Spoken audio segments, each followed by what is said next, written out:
Kalau sekarang ini ya, yang namanya wahyu itu memang enggak diturunkan Tuhan lagi, karena tidak ada lagi nabi ya.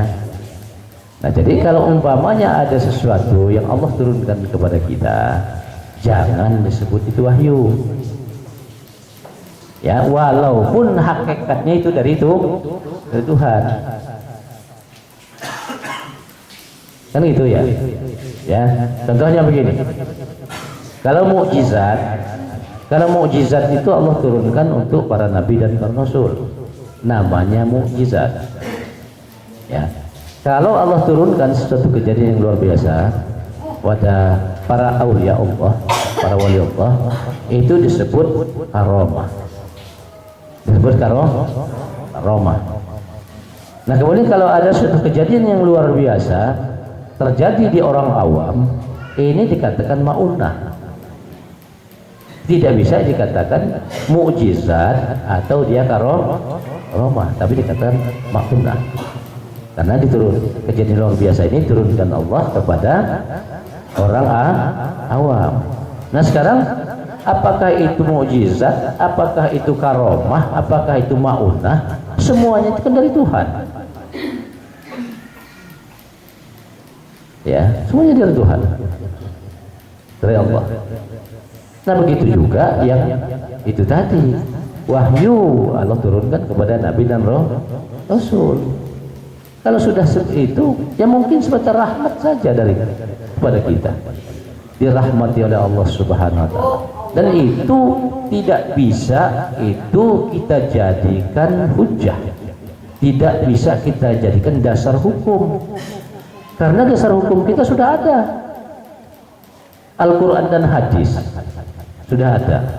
Kalau umpamanya Allah SWT menurunkan sesuatu ayat dengan kita, ini untuk kita sendiri, boleh kita pakai, silahkan. Tapi jangan kita jadikan dasar hukum untuk orang lain. Gak bisa, menyalahi namanya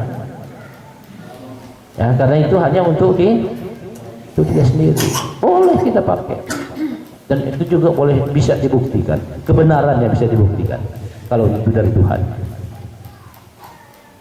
Contohnya umpamanya kita mendapatkan petunjuk itu tadi, total rahmat dari Allah SWT, menghafalkan satu ayat yang petunjuknya ayat ini untuk mengobati orang sakit umpamanya ya, boleh kita gunakan, boleh kita pakai. Orang Tuhan yang nurunkan dengan kita, dan bisa dibuktikan kebenarannya itu ya.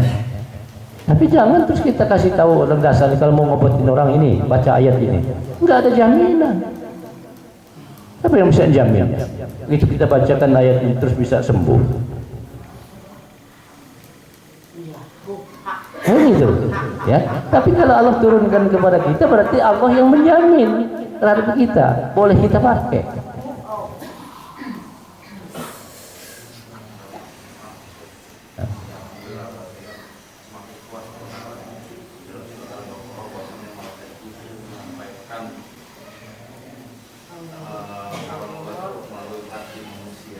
Nah, jadi memang tugasnya malaikat Jibril itu apa tugasnya? Nah, wahyu.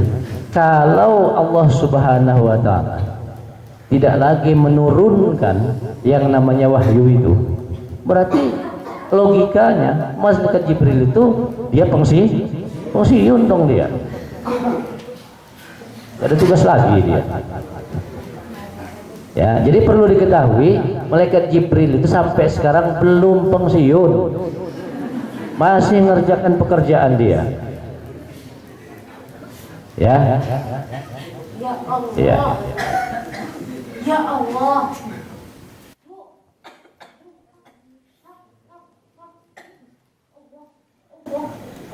Ya, tapi cara kan beda ya, sebab kalau Allah tidak ada huruf, tidak ada suaranya, itulah kalamnya Allah itu. Kalau itu namanya kan kalamnya Allah yang sudah ditulis,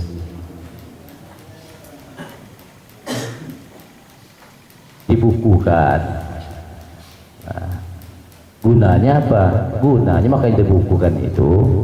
Gunanya untuk umatnya Nabi kita Muhammad SAW untuk belajar, membaca dan juga mendalami apa isi yang tersirat di dalam Al-Quran itu. Nah, itu gunanya. Ya, maka ditulis. Ya, sekaligus tidak semua orang Islam yang bisa menghafal Al-Quran 30 juz itu. Jadi kalau enggak ditulis seperti itu banyak lupa. Nah, kita yang lemah ingatannya ini, enggak, kita yang hanya sedikit sekali menghafal Al-Quran ini, kalau kita mau lihat oh surat ini, umpamanya ayat ini, kita bisa buka, nah, kita baca di situ. Nah, itu bisa membantu kita. Ya, tapi yang hakiki itu nggak ada huruf, tidak ada suaranya. Ya.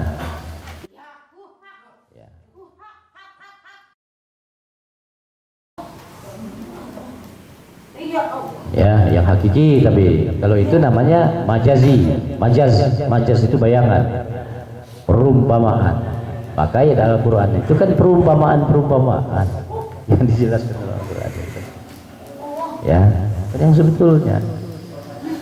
Kalau kepengen yang sebenarnya, apa yang ada dalam Al-Quran itu diamalkan. Baru ketemu yang sebetulnya.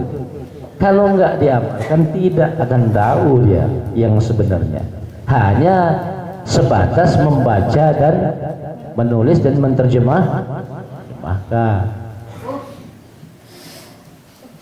bahasa saja.